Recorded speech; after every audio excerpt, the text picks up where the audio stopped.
어르신 여러분 안녕하세요. 오늘 영상은 기초연금 이야기인데요. 특히 요즘 가장 많이 나오는 질문, 딱 두 가지를 정리해 드릴 겁니다. 첫째, 기초연금 받으려고 집을 자녀에게 증여했는데 왜 탈락하느냐? 둘째, 자녀 명의 집에 살고 있는데 왜 그것 때문에 탈락할 수 있느냐? 이 두 가지는요. 모르면 진짜로 손해가 큽니다. 그냥 신청하면 되겠지 했다가 탈락하는 경우도 있고요. 반대로 나는 안 될 것 같은데 하고 신청을 안 해서 몇 년을 놓치는 경우도 있습니다. 오늘은 헷갈리는 포인트를 정확하게 짚어드릴게요. 어르신 여러분, 혹시 주변에서 이런 얘기 들어보셨죠? 기초연금 받으려면 재산 줄여야 된다더라. 집 있으면 안 나온다더라. 그럼 자녀한테 집 넘기면 되는 거 아니야? 그래서 정말로 자녀에게 집을 증여하신 분들이 계십니다. 그런데요, 여기서 문제가 생깁니다. 재산을 증여한 다음에 기초연금 신청하면 받을 수 있을 거라고 생각하시는 분들이 정말 많습니다. 실제로 그렇게 하신 분들도 많고요. 그런데 신청했다가 탈락하는 경우가 계속 나옵니다. 아니, 왜 탈락하지? 집이 내 명의도 아닌데, 난 재산을 줄였는데, 여기서부터 멘붕이 옵니다. 또 한 가지 상황입니다. 자녀 명의로 된 집에 살고 계신 분들 계십니까? 내 명의 재산 없으니까 기초연금 문제 없겠지. 이렇게 생각하실 수 있어요. 그런데요, 자녀 집에 사는 것만으로도 탈락하는 경우가 실제로 발생합니다. 아니, 집이 내 것도 아닌데, 그냥 같이 사는 건데? 월세도 안 내면 더 좋은 거 아니야? 이게요, 규칙을 모르면 큰 함정이 됩니다. 오늘 영상은 이 두 가지 함정을 중심으로 기초연금에서 사람들이 제일 많이 무너지는 포인트들을 사례 중심으로 정리해 드릴게요. 그리고 마지막에는 지금 바로 체크할 수 있는 체크리스트도 드릴 겁니다. 하루하루가 더 편안해지는 방법을 전해드리는 은빛 하루입니다. 시작하기 전에요. 댓글로 하나만 남겨주세요. 기초연금 잘 알고 계시면 1번, 잘 모르겠다, 어렵다 하시면 2번, 댓글로 1번, 2번만 남겨주셔도 다음 영상에서 난이도 조절했어. 더 쉽게 설명해 드릴게요. 그리고 이런 영상은요, 어르신 본인뿐 아니라 가족분들이 같이 보셔야 실제로 도움이 됩니다. 자, 그럼 가장 큰 손해가 터지는 함정부터 들어가겠습니다. 첫 번째 함정은 바로 재산 증여입니다. 많은 분들이 이렇게 생각합니다. 집을 자녀한테 넘기면 내 재산이 없어지니까 기초연금 받을 수 있겠지. 그런데요, 이게 가장 위험한 생각입니다. 왜냐하면 기초연금 심사에서는 겉으로 내 명의가 없어졌다고 끝이 아니고 최근에 재산을 줄인 과정을 함께 봅니다. 쉽게 말해서요, 기초연금 받으려고 일부러 재산을 줄였는지 이걸 확인하는 과정이 있습니다. 그래서 어떤 일이 생기냐면요, 집을 증여했는데도 심사 과정에서 기타 재산처럼 반영될 수 있습니다. 여기서 포인트는 이겁니다. 증여했다고 해서 심사에서 무조건 재산이 0이 되는 게 아니다. 오히려 증여 시점, 금액, 사유에 따라 불리하게 적용될 수 있습니다. 어르신 여러분, 이걸 모르고 움직이면요, 기초연금 받으려고 증여했는데 그게 원인이 되어 탈락. 이런 일이 생깁니다. 그리고 제가 진짜 강조하고 싶은 말은요. 기초연금 때문에 재산 증여는 상담 없이 결정하시면 안 됩니다. 이건 증여세도 얽히고요. 가족 간 분쟁 문제도 생길 수 있고요. 무엇보다 기초연금 심사에서 생각보다 복잡하게 반영될 수 있습니다. 그럼 증여하면 무조건 안 돼요? 이 질문 나오죠. 아니요. 무조건 안 된다가 아니라 증여하면 자동 합격이 더 큰 착각이라는 겁니다. 증여가 필요한 상황이 있을 수 있습니다. 다만 기초연금 하나만 보고 증여를 결정하면 오히려 손해가 커질 수 있다는 말이에요. 여기까지 정리해 보겠습니다. 첫 번째, 증여하면 재산이 사라져서 기초연금 된다는 생각은 위험합니다. 심사에서는 증여 처분이 여러 방식으로 반영될 수 있다. 증여는 반드시 사전 상담 후 결정하는 게 안전합니다. 두 번째 함정은 이게 진짜 많습니다. 자녀 명의 고가주택에 거주하는 경우 어르신들은 이렇게 생각하시죠. 집이 내 명의가 아니니까 나는 재산이 없는 거다. 그럼 기초연금에 문제 없지. 그런데요. 기초연금에는 무료임차 소득이라는 개념이 있습니다. 이게 뭐냐면요. 자녀 명의 집, 특히 일정 기준 이상의 고가주택에 공짜로 살고 있으면 그 자체를 소득처럼 계산하는 겁니다. 공짜로 사니까 소득이라니. 너무한 거 아니냐? 이런 반응이 나올 수 있어요. 그런데 제도 취지는 이렇습니다. 고가주택에서 실질적으로 주거 혜택을 누리고 있으면 그 혜택도 경제력으로 봐야 한다. 그래서 기준이 있습니다. 첫 번째, 자녀가 소유한 주택이 시가표 준액 6억 원 이상이면 무료임차 소득을 산정할 수 있다.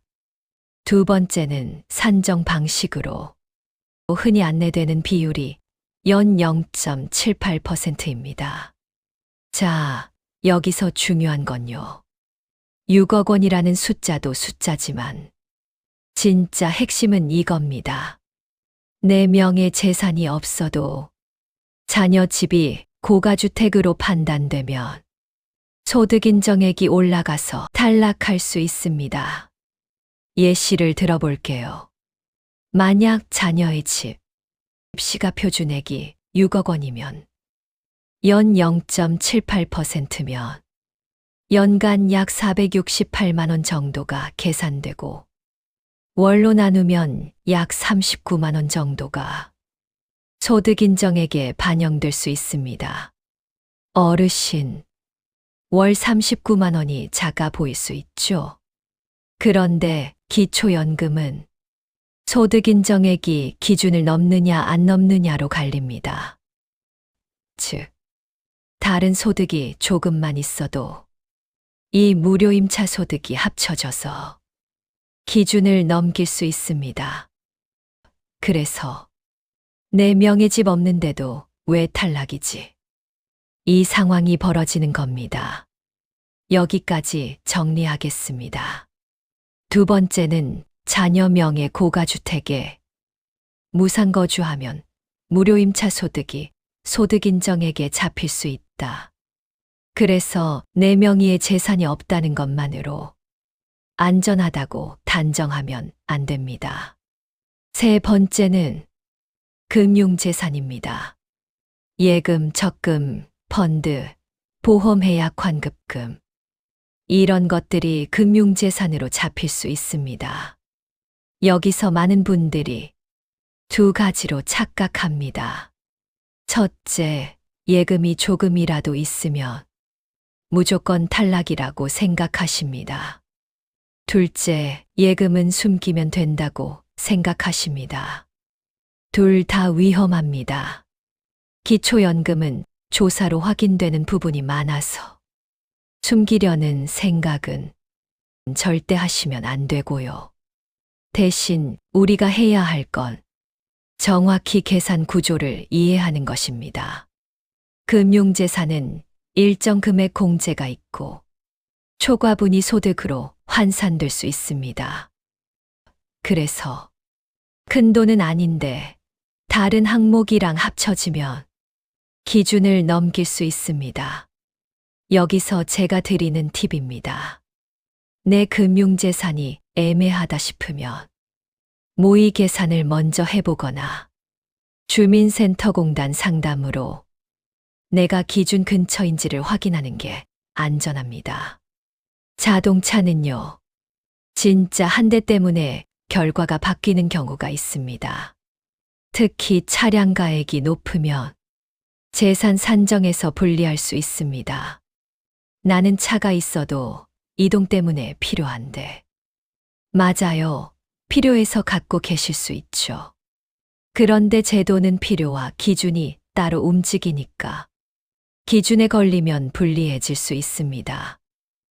그래서 차량이 고가라면 이 부분도 상담이 필요합니다. 5번째 함정은 집을 팔고 자녀의 집으로 들어가는 합가하는 경우입니다. 이 경우도요. 어르신들은 이렇게 생각하세요. 집 팔아서 재산 줄었으니 기초연금 가능성이 올라가겠지.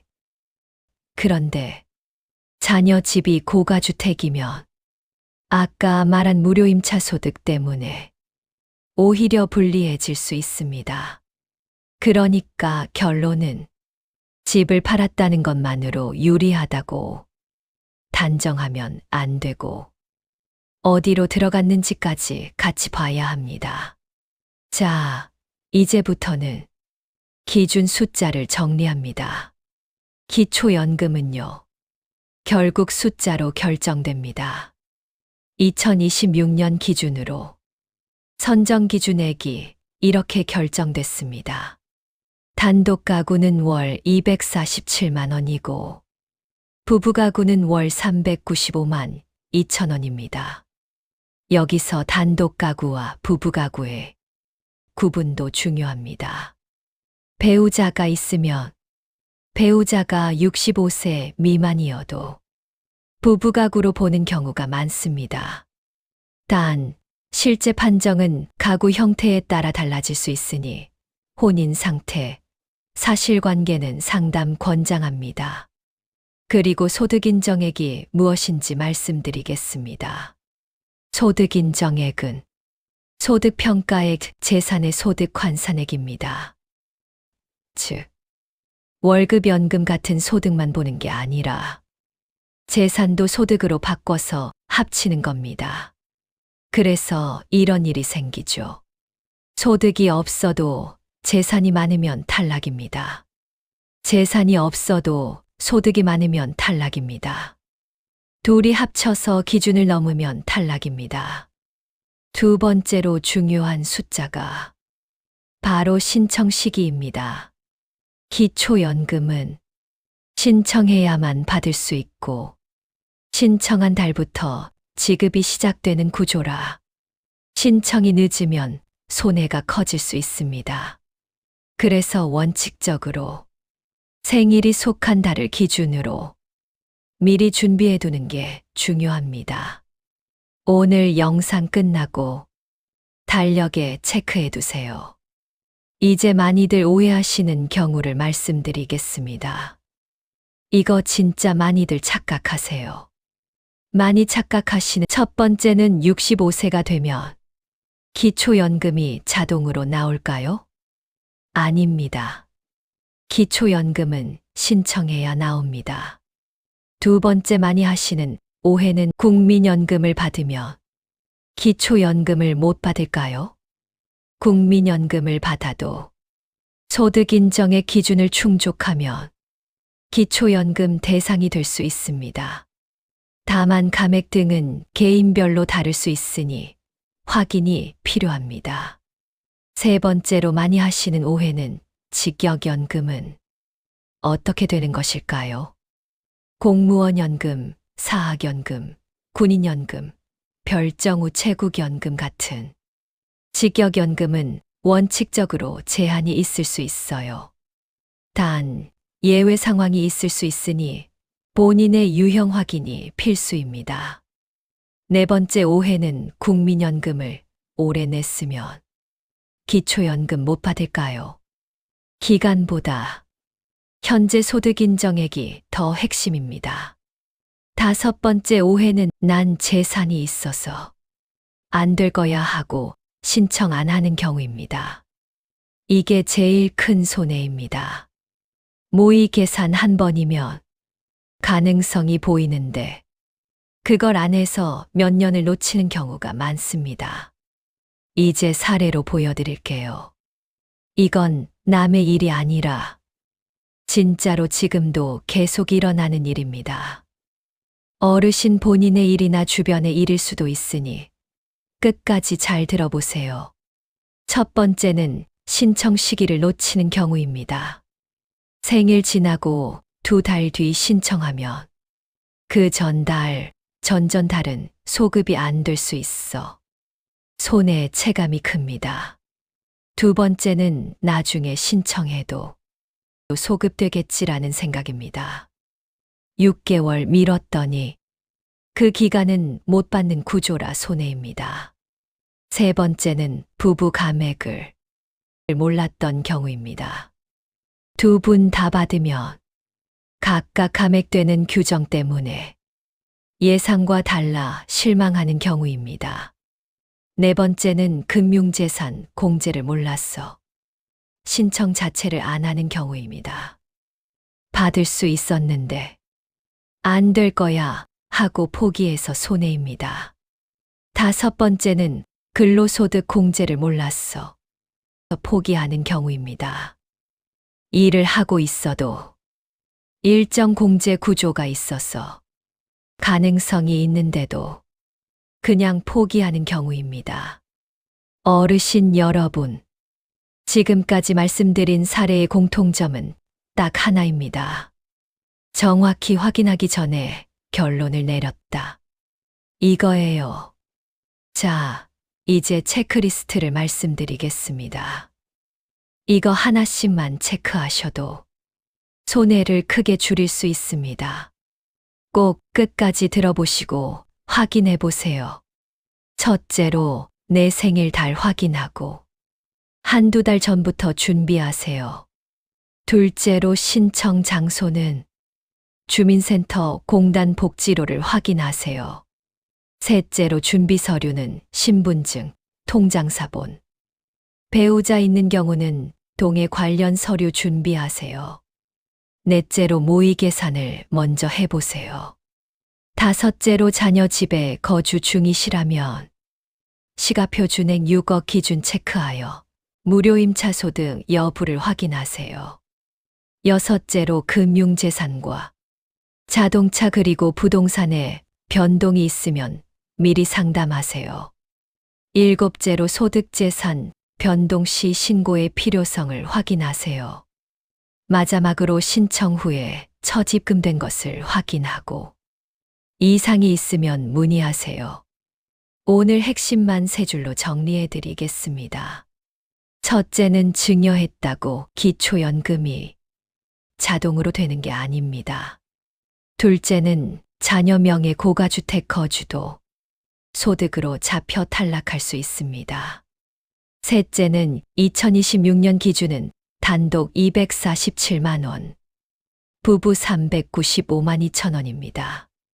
어르신 여러분, 기초연금은요, 아는 사람이 받는 제도가 아니라 확인한 사람이 받는 제도입니다. 이 영상이 도움되셨다면 주변 분들께도 꼭 공유해 주세요.